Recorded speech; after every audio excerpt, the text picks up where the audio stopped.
Most men do not fear death. Most men fear something else, and they confuse it with the fear of death. What they actually fear is arriving at the end, lying in a bed for the last time, and realizing that the life they lived was not the one they were fully capable of living. That is this fear's real nature. Not the ending, the reckoning. The silent counting a man does when he has nothing left but time to think. The review of what he did with what he was given.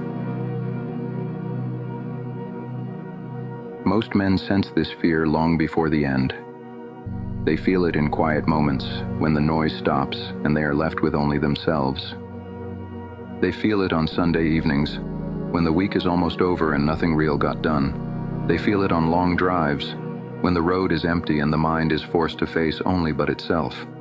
They feel it lying in bed at night, in the minutes before sleep, when the body is still and the mind begins its review of the day. That feeling is not random. It is a man's own voice quietly asking him questions he does not want to answer. Did I do what I had to do today? Did this day mean something? Most men do not answer. They reach for the phone. They reach for food. They reach for anything that will make those questions stop. But the questions do not stop. They get quieter, and the man gets better at ignoring them, but they never go away. They wait. There is a word men use when they do not want to answer those questions. The word is later. Later sounds mature. Later sounds responsible. Later sounds like a man who is being careful, who is waiting for the right moment, who is making sure the conditions are right before he moves. But here is something most men never stop to see. Later is not a time that arrives.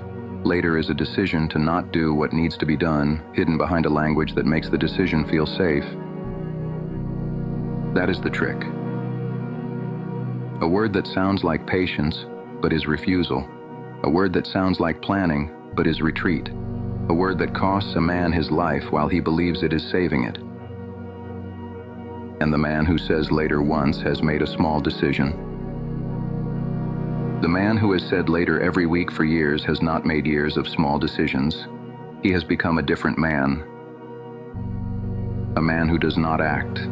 A man for whom action is always about to come. A man whose life waits for a moment that never arrives. And the scariest part is invisible from the inside. The man feels exactly the same as he did the first time he said later. He still has a plan. He still believes in that plan. He still talks about the plan when the conversation comes up. But the plan never moves. And because he keeps himself busy, he does not notice that the plan never moves. He is always busy, busy with small things, busy with urgent things that are not important, busy with other people's requests, busy with the kind of low-level activity that fills the day without changing the life. Busy is the most effective hiding place a man has ever invented. Because busy looks like effort, because busy sounds like productivity, because busy lets a man go to sleep feeling like he did something, even when the thing that actually mattered did not get touched. And that is how months disappear, then years. Not in one tragic collapse, in 10,000 small days where the man was too busy to do what he was born and meant to do. Every man carries something inside him, not in a mystical sense, in a very practical sense. There is work he is capable of. There is a version of himself that could exist. There are words he has never said. There are things he has never built. Most men know exactly what this is. They might not be able to explain it clearly, but if they sit alone in a quiet room and close their eyes, they can feel it. They know the life that would make sense for them. They know the route they should be following. They know the work they were meant to do. And most of them are doing nothing about it.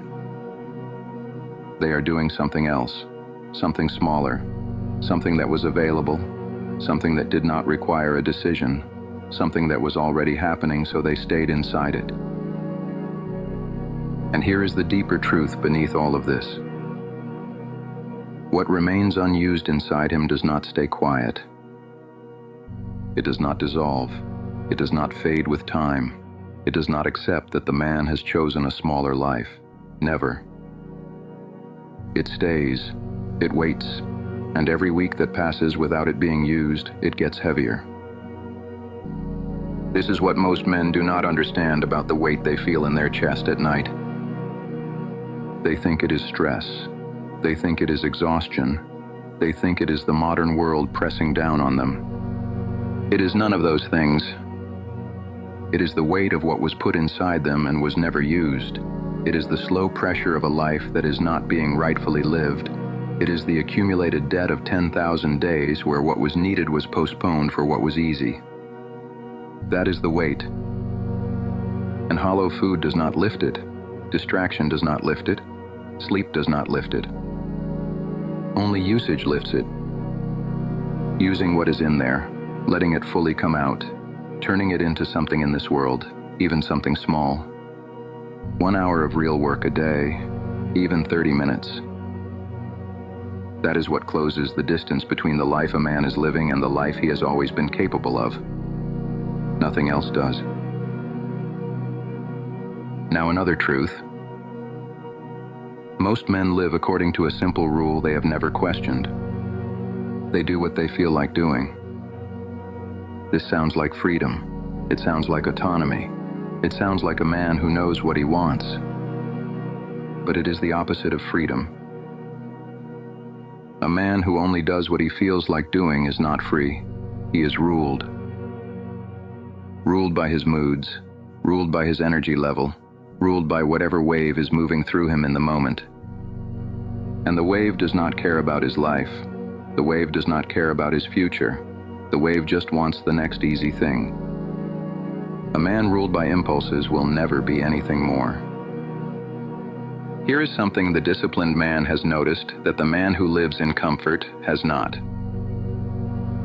The things a man does not feel like doing right now are usually the things that matter most. The training he avoids is the training that builds the body. The work he postpones is the work that produces something lasting. The inner conversation he refuses to have is the one that would solve the problem. If a man waited until he felt like doing these things, he would never do them. Because the willingness does not come first. Willingness comes after. After the work is done, after the resistance has been pushed through, after the man has sat inside the discomfort long enough for something to shift on the other side. This is one of the few rules of life that is both simple and complete. Do it especially when you do not feel like it. Especially then. Because the days when a man does not feel like it are the days that decide who he becomes. Anyone can do the work when they feel like doing it. That proves nothing. A man is built by the days when the work was done despite the feeling. There is a quieter layer underneath all of this that most men do not want to look at. When a man knows what he should do and does not do it, he is not just making an insignificant choice in the moment. He is breaking a promise. The promise was made deeply, somewhere in his past, when he decided who he wanted to become. Every time he makes the easy choice instead of the right one, he breaks that promise again. Most men do this several times a day without noticing. They reach for the phone when the work has been waiting. They stay in bed when the day was supposed to start. They push the hard inner conversation one more week. Each one on its own is nothing. But each one is also a statement, a small declaration made to himself about who he actually is. And the man who keeps making these statements against himself day after day eventually becomes someone who cannot be trusted. Not by other people, by himself. That is the part most men do not comprehend. Self-trust is not a feeling a man is born with. Self-trust is a record. A record of times he said he would do something and then did it. That record is written every day. Either it is being added to, or it is being damaged. There is no in-between. When the record is clean, a man walks differently. He speaks differently. He decides faster. He does not need to convince himself because he already knows what he will do when the moment comes. When the record is broken, none of that works. The man can say anything he wants to say. He can promise anything he wants to promise. But inside, the deeper part of him knows the promise is not real. Because the record says it is not. And this is why so many men feel paralyzed when the moment comes to do the thing that matters. It is not because they lack motivation. It is not because they lack clarity. It is because they have betrayed themselves so many times that their own word has stopped meaning anything to them. That is self-betrayal. And a man who cannot take his own word seriously cannot build anything that lasts. But the record can be rewritten. Not all at once, not by a single act of will, not by promising himself everything tomorrow.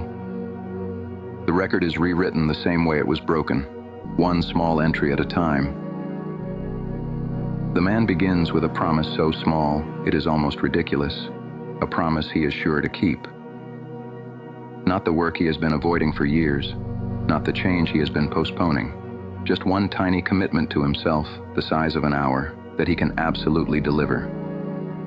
And he keeps it. It does not feel like much. He still does not believe he can be trusted. The years of self-betrayal are still inside him. But for the first time in a long time, he has added a clean line to the record. And then he does it again the next day. Same size, same scale, almost nothing. And again. And the record begins to rebuild itself, slowly, one honest day at a time. This is the only way back. There is no other. There is a moment every night that most men do not pay enough attention to. It is the moment between lying down and falling asleep. The lights are off. The day is done. There is no one to perform for. There is no more task to do. There is just him, alone, with himself. And in that moment, whether he wants it or not, his mind begins a silent review of the day. Not in detail, in feeling. He gets a sense, without thinking about it, of whether the day was real or not. Not whether it was pleasant, whether it was real. Some nights the answer comes back clean. Those nights, sleep arrives easily, not because the man is tired, because he is at peace with how he spent the hours. Most nights, the answer does not come back clean. Most nights, sleep still comes. The body still shuts down, but there is something underneath the sleep that does not rest. Something that knows the day was not what it could have been. Something that knows the man chose the easy thing again, the small thing again, the comfortable thing again, while the real thing waited. Most men ignore this. They tell themselves they are tired. They tell themselves it was a hard enough day. They tell themselves tomorrow will be different. And then they fall asleep, and they wake up, and the new day plays out the same way, and the same review happens again at night, and the same quiet lie is told to make the sleep come. This is how time passes without anything changing. Not in dramatic failure, in a long chain of nights where the answer was no, and the man fell asleep anyway. The disciplined man does not lie to himself at night. He listens. He lets the review happen. He looks at the day with something as close as possible to honesty, and the question rises on its own. Did I do what I had to do today? And he answers it, not in words, in the feeling that comes up when the question is asked. When the answer is no, he does not punish himself. Punishment is just another way of avoiding the truth. He just notices. The day was not what it could have been. Tomorrow is another day. And then he sleeps, and he wakes, and he tries again. Over time, something shifts. The question stops waiting until night. It starts appearing during the day. before he makes the wrong choice, before he reaches for the easy answer. The question shows up early, and it gives the man a chance to choose differently. Most of the time, he still chooses the small thing. The training is slow. No one rewires themselves in a week. But sometimes, because the question was asked, he chooses the real thing instead. And those days end with the answer, yes. And the man sleeps differently. And he starts wanting more nights like that. Understand this. Most men think of their life as something separate from their day. The day feels small. The life feels big. The day is what they are doing right now. The life is what they will remember someday. But that separation is a trick the mind plays to avoid a harder truth. The life and the day are the same thing. Your life is being built right now in this hour with this choice. There is no separate place where your life happens. There is just today, and today is becoming the life day by day, whether you are paying attention or not. This is actually good news. It means you do not have to fix your entire life in one move. You cannot. No one can. Your life is too big to be changed in a single decision. But a day is small. A day can be changed. An hour can be changed. The next choice can be changed. And that is enough. Because your life is just the days stacked. Change enough days and your life has changed. Not by force, not by transformation, by repetition. This is why most men stay the same for years. Not because change is hard. Change is simple. Change is the next choice. Change is the moment in front of the man, right now. They stay the same because they are waiting for a bigger moment. They are waiting for a shift that will feel like something. They are waiting for a version of change that announces itself. That version does not exist.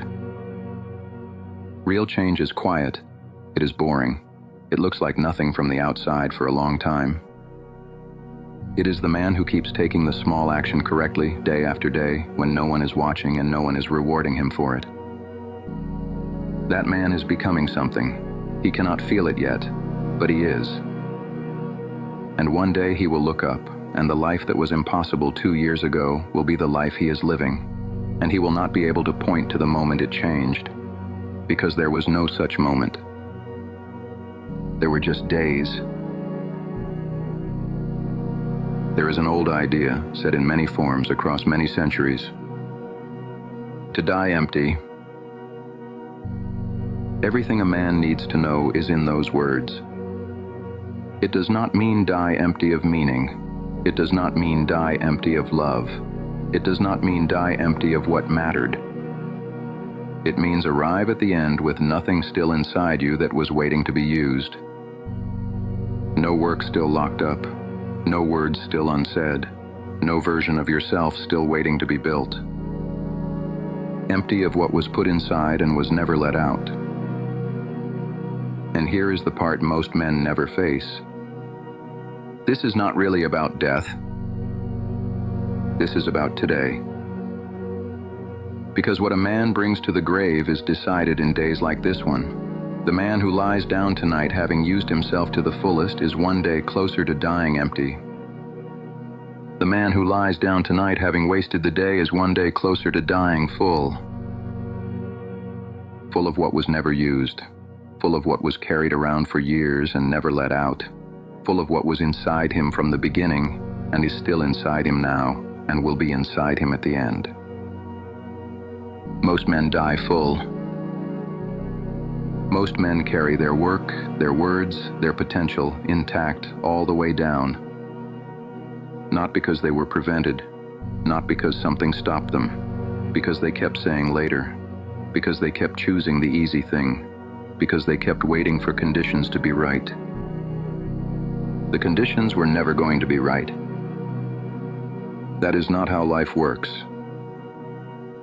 The day was always today. They just did not see it. Or they saw it and did not want to face what it asked of them. Or they saw it and told themselves there would be more time. And there was. Until there wasn't. The disciplined man does not assume there will be more time. He does not panic about it. He does not let it make him frantic. He just lets it inform the day. He lets it make the hour serious. He lets it answer the question of why he should do the hard thing now instead of later. The reason is simple. There may not be a later. And even if there is, today is still the day that is happening. Today is the only day where he can actually act. And acting today, repeated enough times, is the entire purpose. There is no method here. There is no system that needs to be installed, no technique that needs to be mastered, no book, no teacher, no program that holds the answer. The answer is small. It is simple.